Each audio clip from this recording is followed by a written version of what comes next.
Welcome to Fretboard Roadmap CAGED Week 5. This group of scales, chords, and arpeggios might be my favorite out of the list. I really like it, and you'll see why. The chord is not that practical to play when you're playing it as a full bar chord, but the pieces of the chord, coupled with the scale and the pentatonic scale, and the arpeggio, really. I mean, all of them. It's a lot of fun. So this week is creating with the G shapes. And a lot of times we don't think about the G shape being, here's your G chord.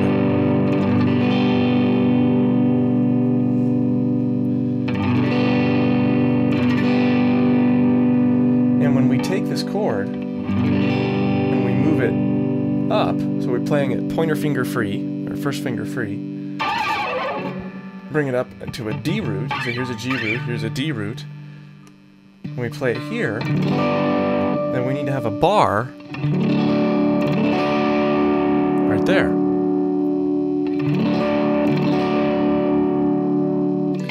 So it's not a terribly practical chord when you look at the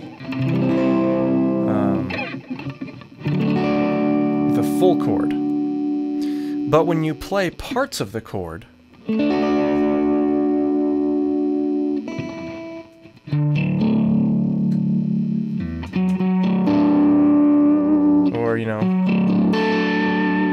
the fifth there, so if you consider that your G chord is like this, and then you bring that up,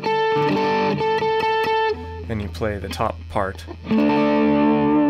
or there's all sorts of pieces of this particular chord position that are really neat. So let's go ahead and, I'm going to check questions here real quick, just see if there's anybody right off the bat. No, we're good. Let's go ahead and dive into these shapes then, and go from there.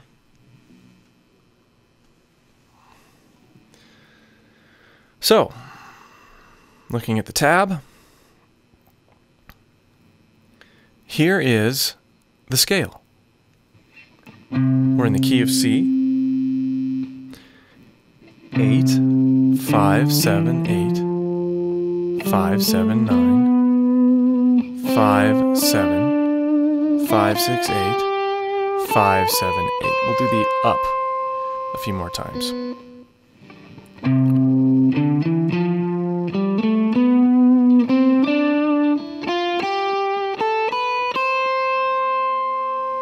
Again.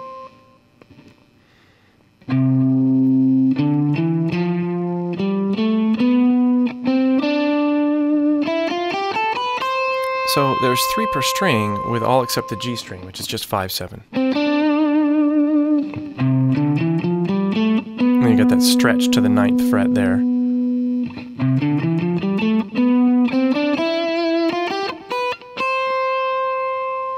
Eight, 7, 5. This is on the way down. 8, 7, 5, 8, 6, 5, 7, 5. Stretch 9, 7, 5, 8, 7, 5, 8, 7, 5, 7, 8. So the whole thing several times.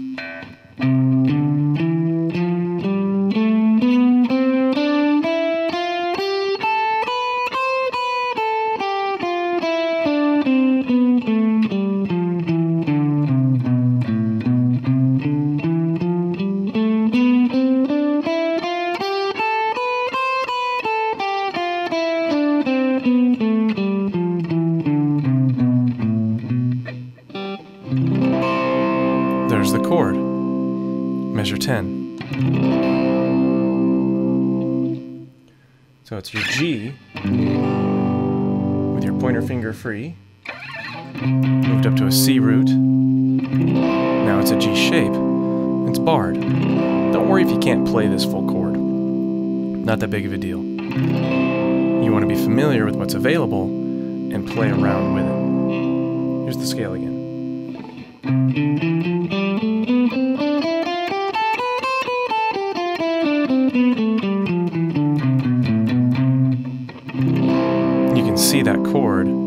right there, right within that scale. Here's the arpeggio, measure 11.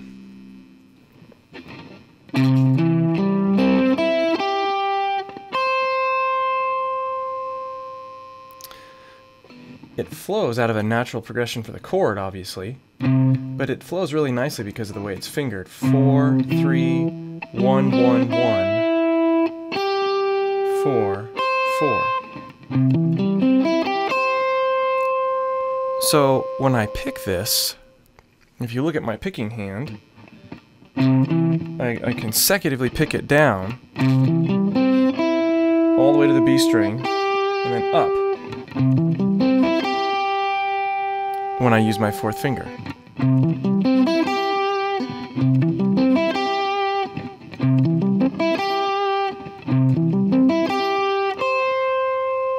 I could go either way on the picking for the highest note there on the E string.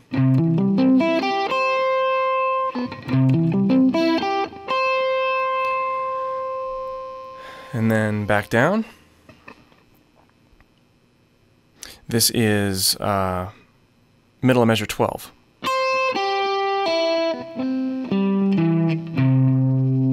So there, down, pull off. And you want to make sure you have this finger, your first finger, in line. Right there, to get all those strings.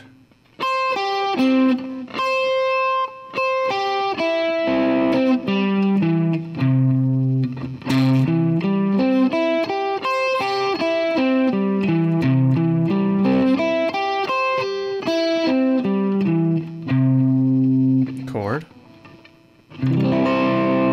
Again, just being familiar with some of these.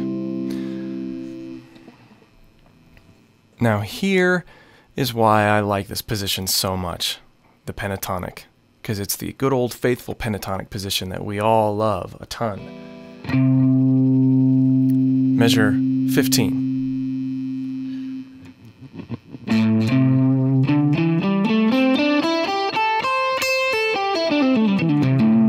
Right? We're just centering our ears on this note.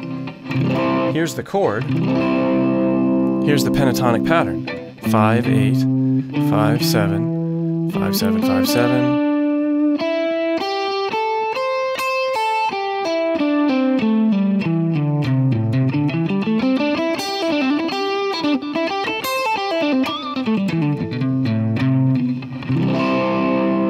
So this gives us, because this is such a comfortable position, you combine this with the scale,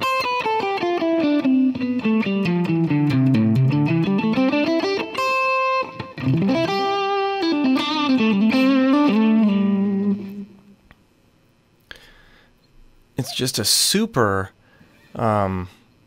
awesome, natural, I mean, we know a lot of these positions already. By connecting them together, man, it's a fun one to play with. And it's so commonly used in so much music. Let me check in with questions, and then I'll drill these a little bit.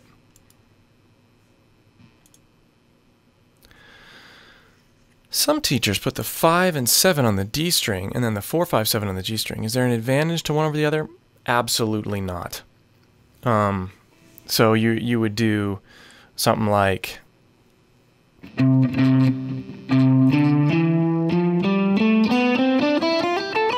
that.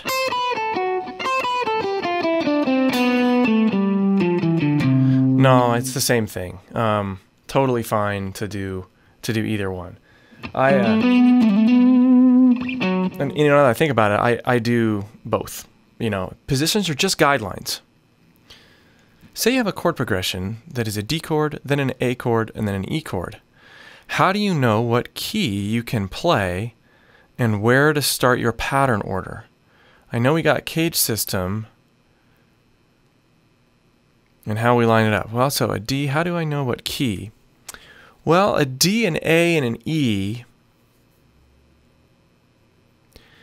How do we know what key we're playing in? That's that's a complicated question. That's a good question. If you give me a second, I'll go get a chart that will help. This is in modal. It's in a lot of my modes courses, and it's in rhythm and harmony as well, I believe. But give me a second to search for this, and then I'll pull it up and show you. And I can better answer your question.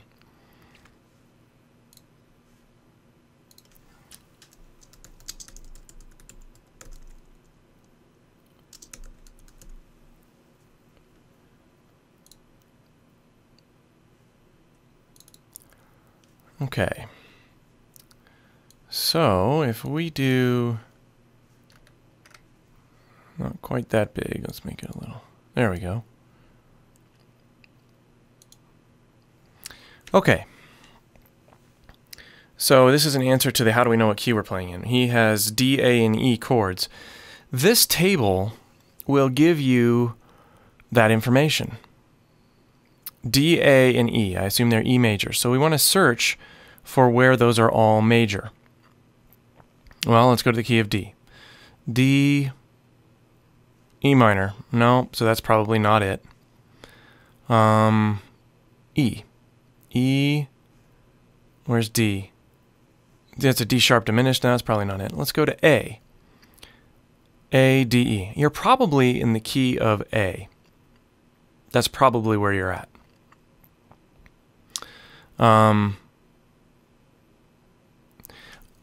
Yeah, you're probably in the key of A. But this table, like I said, it exists on many of my courses. I refer to it quite often. It will really help. And in regards to the rest of the answer of the question,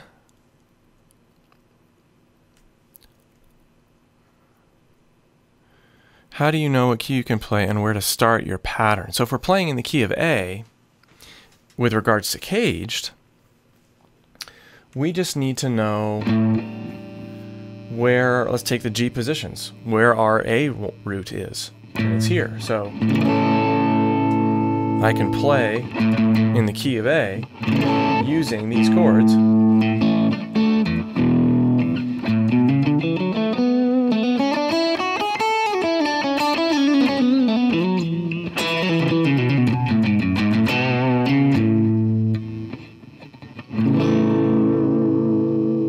I hope that answers your question. I think it does. Ask another one if I'm not being as clear as I need to be. Are you playing a G major with a flat 7 scale? No. The ones that we're going over here are straight G major. Which is a good segue into doing some more drills.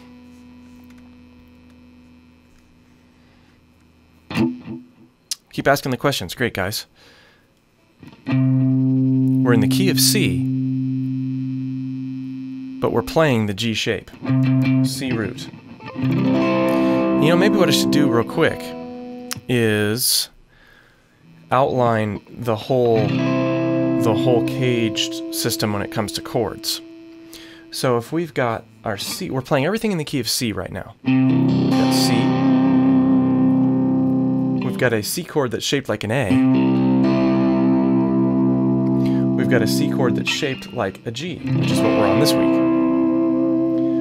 We've got a C chord that's shaped like an E. And we've got a C chord that's shaped like a D. Oops. Again. C. C that's shaped like an A. This is the essence of the CAGED system. C that's shaped like a G. C that's shaped like an E. C that's shaped like a D.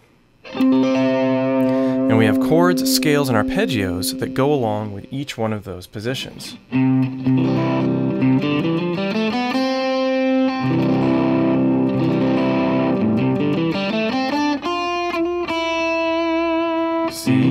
C that's shaped like an A. We've covered these already.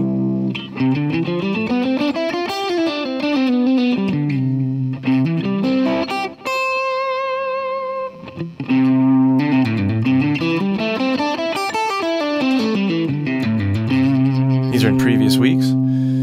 That was C that's shaped like an A. Now we're in C that's shaped like a G. And these are those again for review. We'll do them more, we'll drill them a little bit, but thank you so much for the questions. Scale.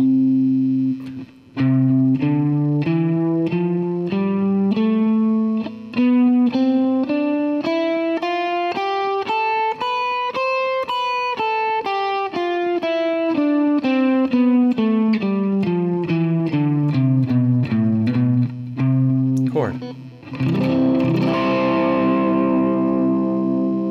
Arpeggio.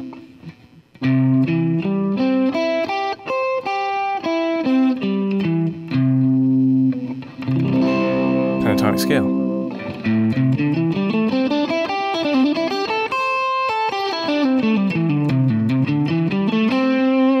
Chord. Scale.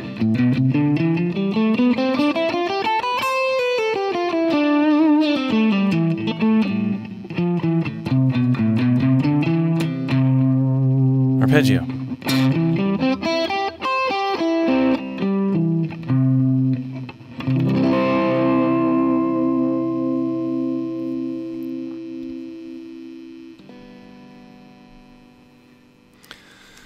All right. Thanks again for the questions, guys. Hopefully that key transposition thing made sense. So, what do we do with these scales? Well, next week we're going to be creating with these shapes, which is super fun.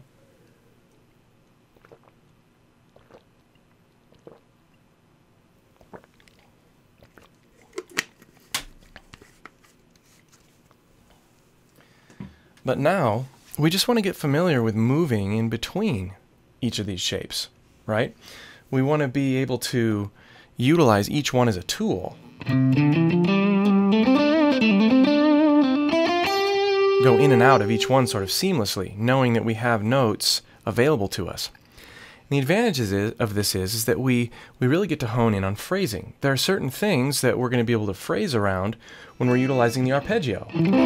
Oops. Pentatonic. Scale.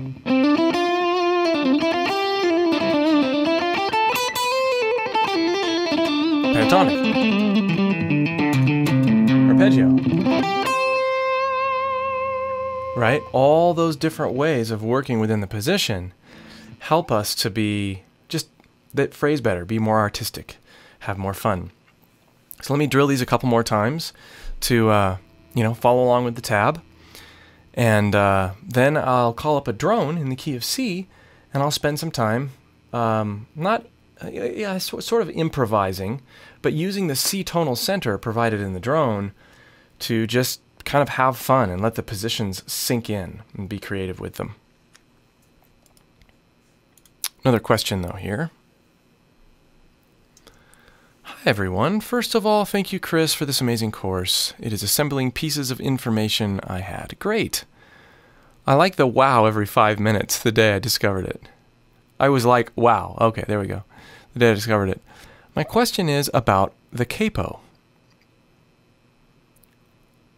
It seems it doesn't change anything regarding the positions we're learning. Yeah, you're right. It really doesn't. Let's see if I have a capo handy. I don't know that I do. But I can use my finger as a capo, sort of, because that's really all we're doing. If we are doing this, and then we have a capo here, that would be, like this. The capo, or here, and we're doing this, we have a capo like this. The capo really is how I discovered the CAGED system and how many acoustic guitar players continue to implement it. You're making each one feel like an open position. But yeah, absolutely, the capo is magic. And it sure takes a lot of strain off your first finger.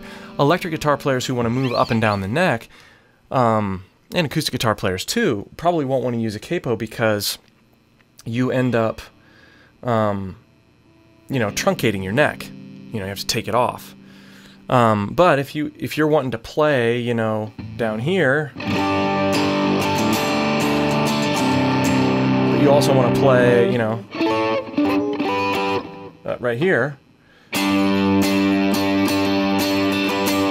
put a capo here and do this. That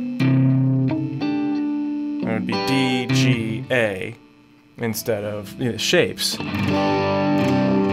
instead of G, C, D shapes. So I hope that makes sense. I'm just trying to take what you showed us and apply it to that chord progression I asked you about. No, I don't think you're wrong, Condors. I'm just trying to take what you showed us and apply it to that chord progression I asked you about. Right, so if you're in the key of A, and you want to apply this week's stuff, you would look for where the A root is on your low E string. In this case, it would be here. So we would be right there, and then you have the access here. This is an A major scale, G shape.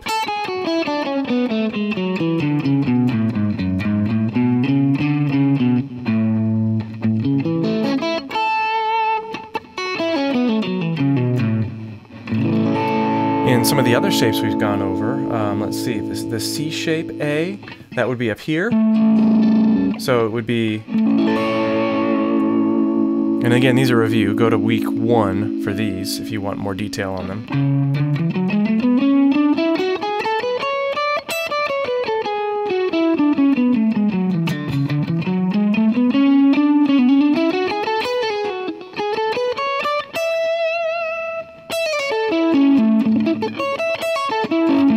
And then the A shapes, you could do open, or you could do up here.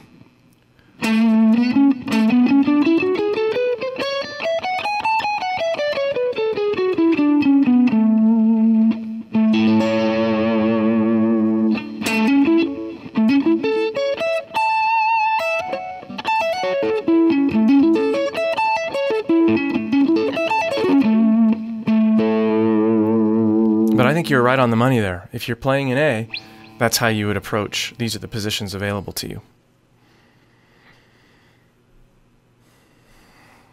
Okay, great. Thanks for the questions.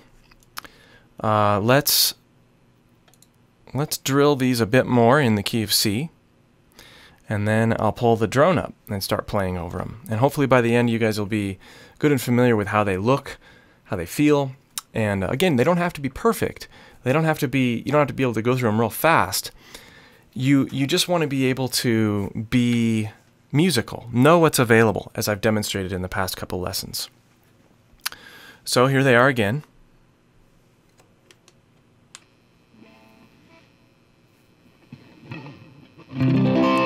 Chord, scale.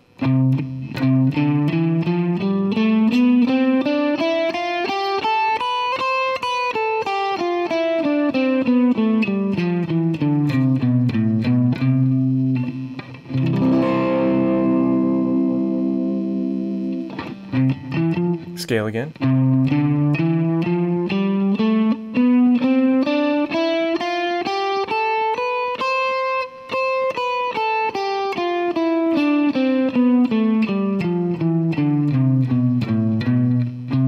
Chord. Arpeggio.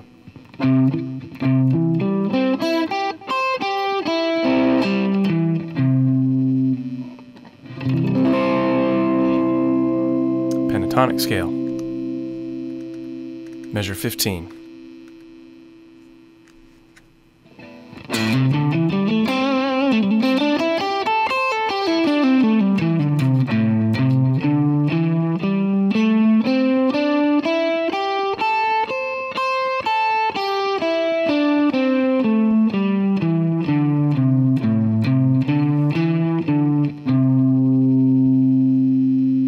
Scale.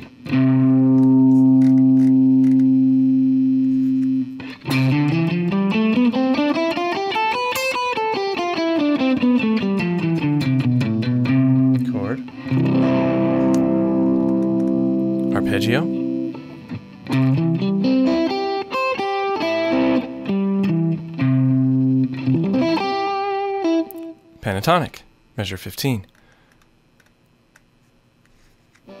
Here's our root.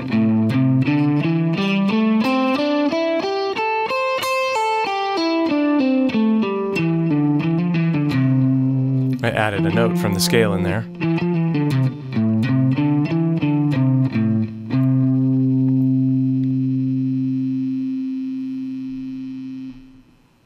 All right. So let's play over the drone, because drones are awesome. Such a great way to practice. Here is the C drone.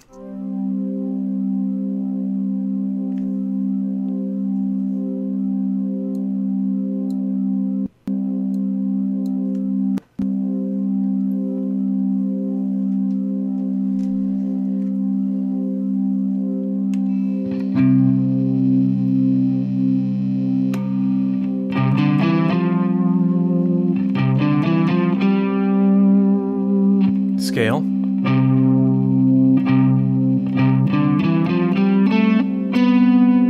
It's so fun to be able to hear the different intervals over the drone.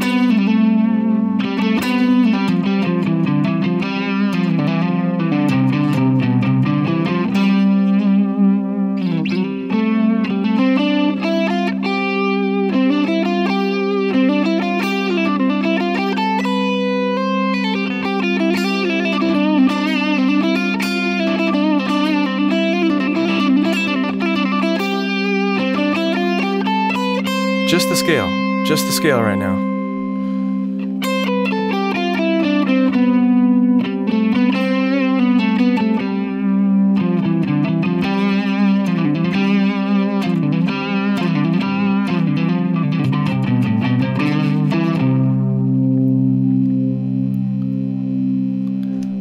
Now over the drone, just play the straight scale.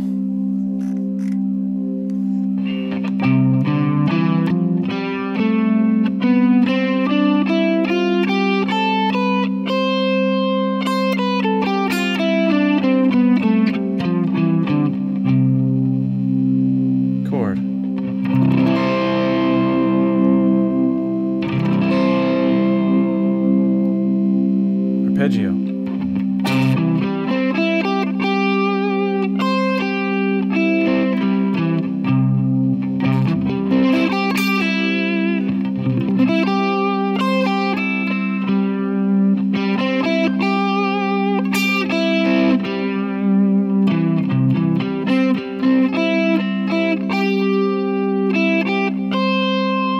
Arpeggio.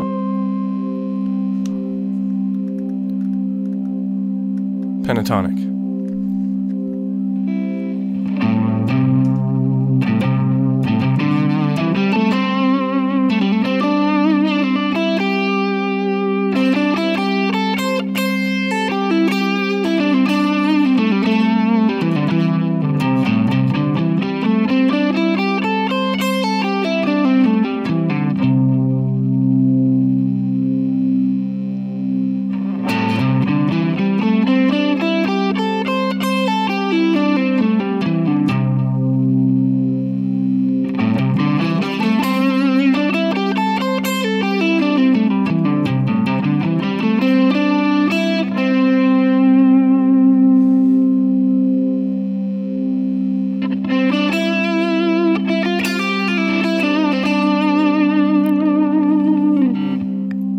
Combining them all together now.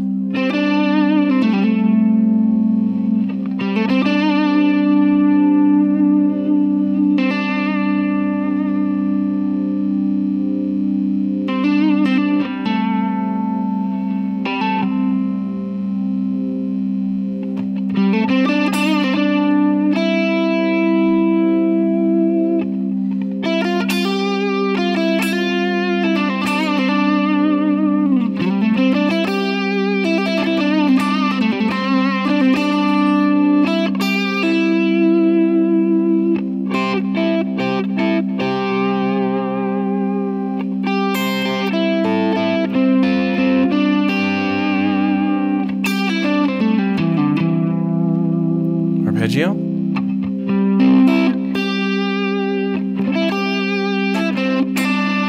pentatonic, pentatonic, scale,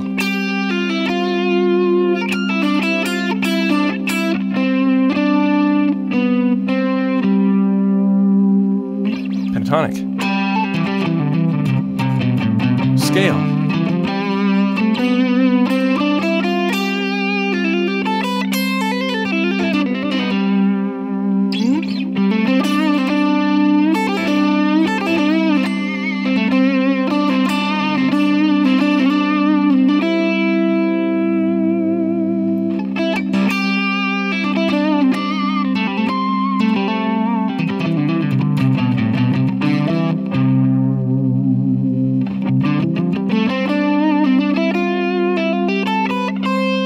do some chord stuff.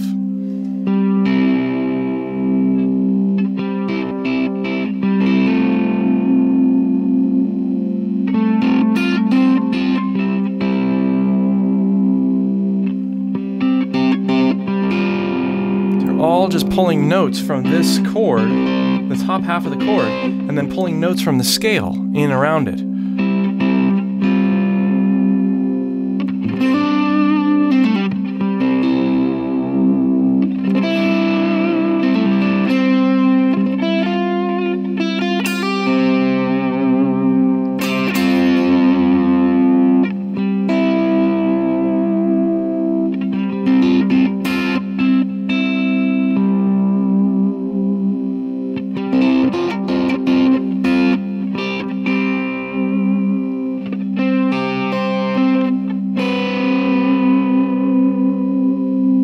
Top half of the G chord there.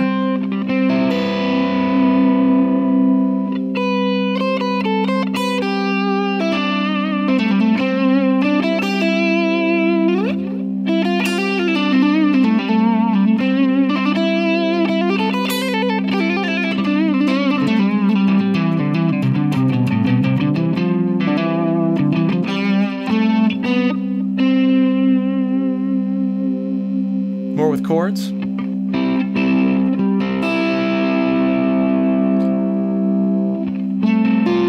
It's a C-shaped chord, right?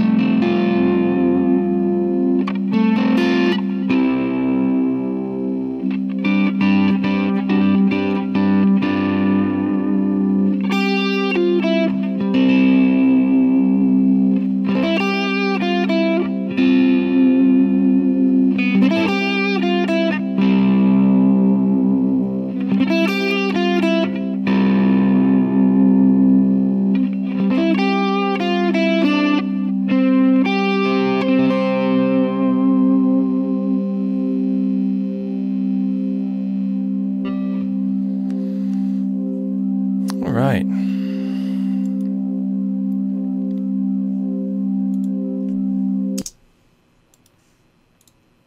Any questions at all? What we'll do now is we'll take it around to different keys so you can see sort of how it adapts to different parts of the neck. I mean, it's the exact same thing. You're just playing in different parts of the neck and realizing that these particular shapes are extremely powerful, and this one especially is fun. C, A, and now G shapes.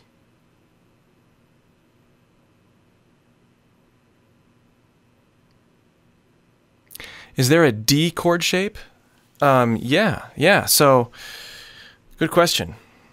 So if we've got, here's we'll talk in terms of G, even though we're in the key of C, right? G, C. Your D would be He. Within this area. So if you don't want to play the whole thing, because that's awful, you could be doing this.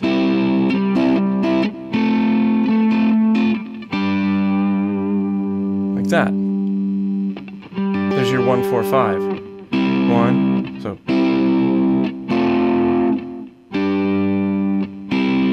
Let's try that over the drone. It's neat sounding.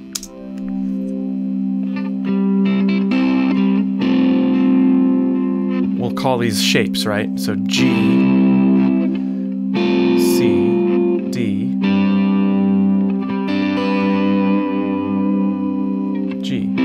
We know we're in the key of C. We're just talking about shapes. That lies right within the scale.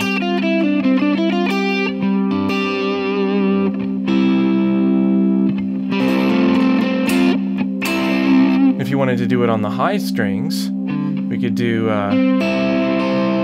G, C, or C shapes, just the top half of the C shape. And then D, just moving it up one, using different fingers maybe if you want. We have, so we're at the top.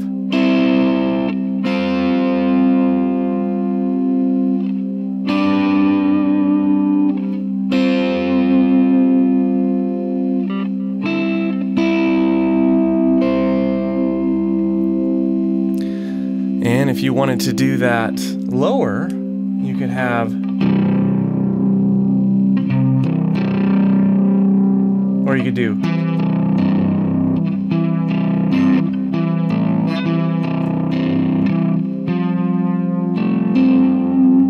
so there's G, C,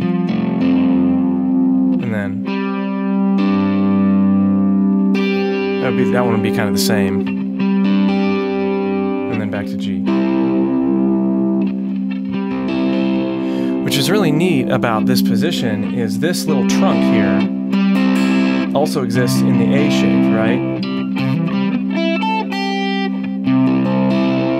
So when you start combining those two, like we're going to do more in depth next week, you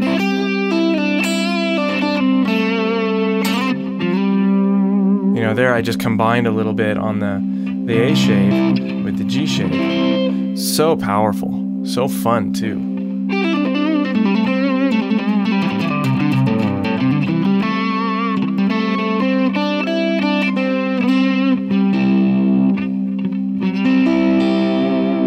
A shape, right? G shape.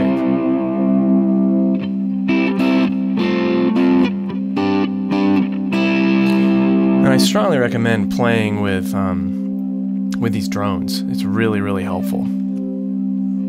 Okay. C major pentatonic in the G CAGED shape is the same as the A minor. Yeah, that's right, Terry S. In fact, we could illustrate that by playing a drone. Let's go over here.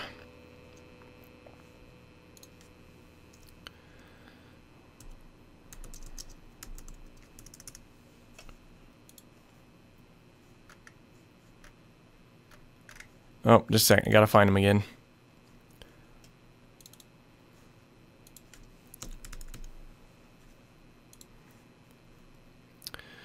We'll go to an A drone. We'll play this A drone. We'll play the exact same patterns, but it's going to sound minor. That's a whole modal thing. Stick around for making modal melodies to get an answer to that question, but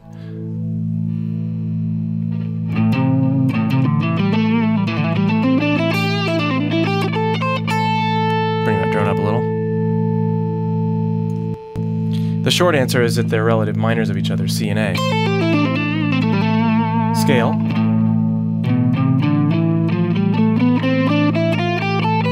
Right, it's exact same notes.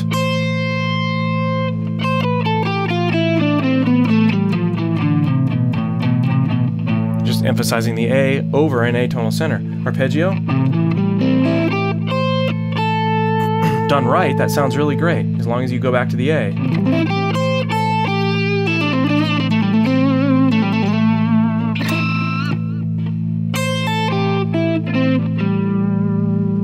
That sounds cool. As long as you go to the A, right?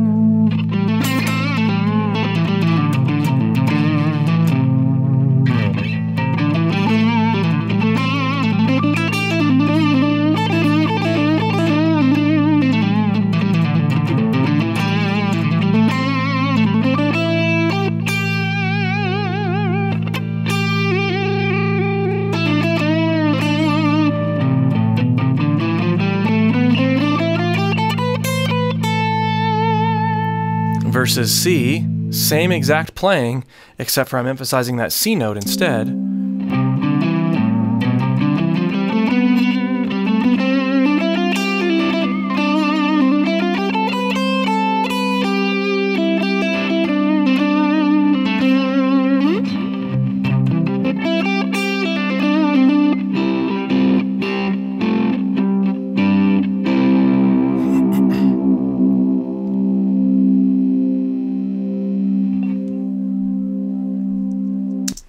Fun, huh? I think it's really fun to hear all the differences between those two. I mean, it's the same exact notes in a different context. That's why modes are so cool. Excuse me. Well,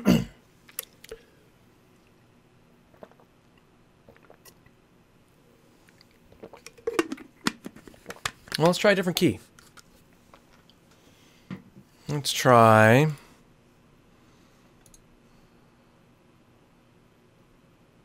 E.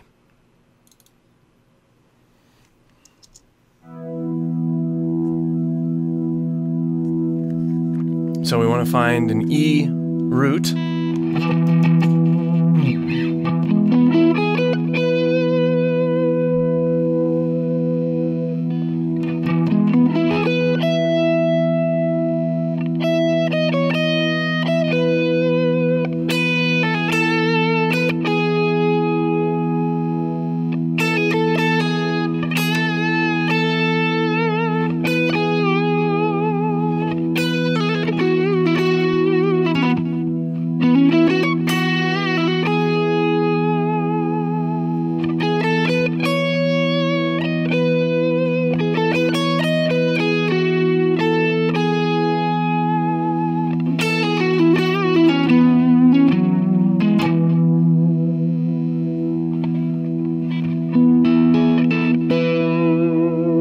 Sounds a lot different in this key for some reason.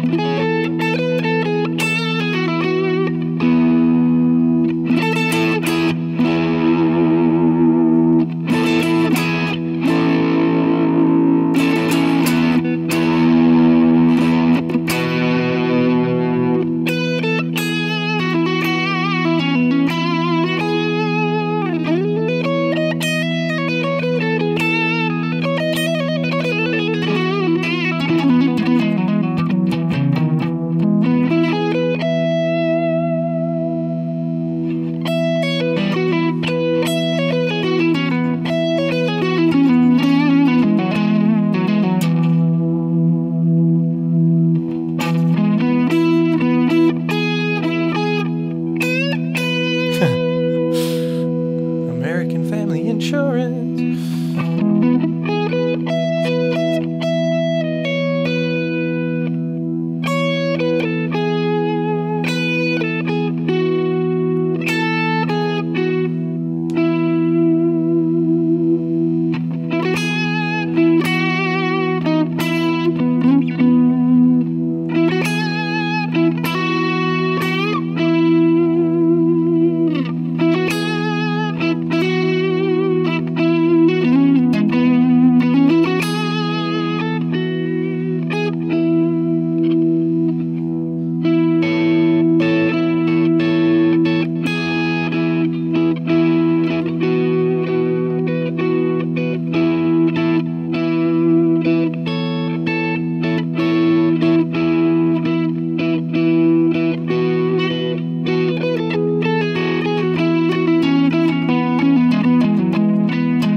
A brief announcement here.